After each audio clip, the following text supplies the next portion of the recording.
Assalamualaikum warahmatullahi wabarakatuh. Nama saya Siti Romlatul Khairiyah dengan NIM T2019-1415. Di sini saya akan menjelaskan tentang konsep dan karakteristik pembelajaran fikih.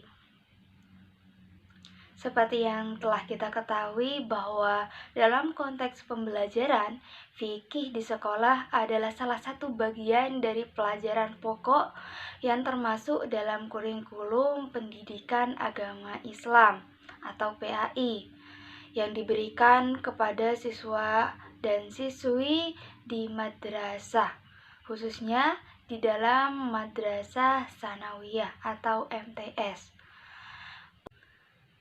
Pembelajaran fikih di madrasah sanawiyah bertujuan untuk yang pertama, mengetahui dan memahami pokok-pokok hukum Islam dalam mengatur ketentuan dan tata cara hubungan kepada manusia atau hablum minan nas dan hubungan kepada Allah Subhanahu wa taala atau hablum minallah.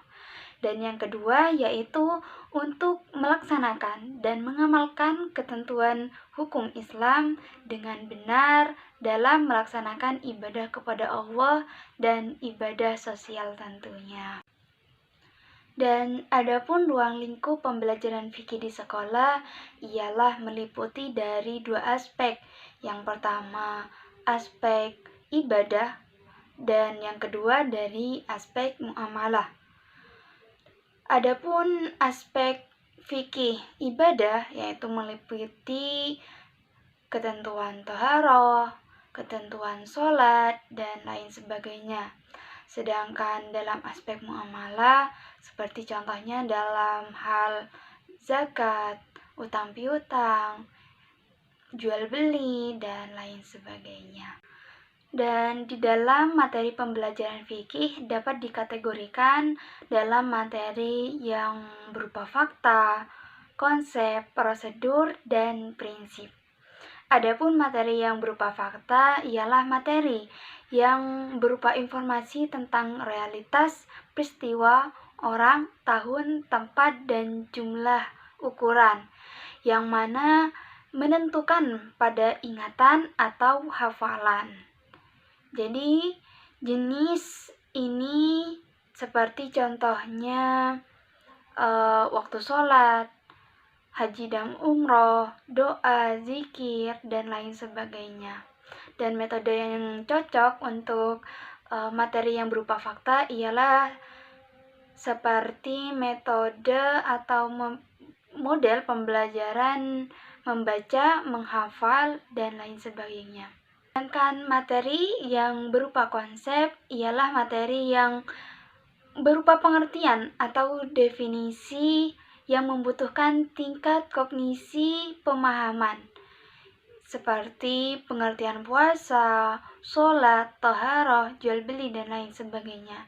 Dan metode atau model pembelajaran yang cocok dalam materi konsep ini ialah seperti everyone is a teacher here, dan poster comment atau tim kuis, dan lain sebagainya.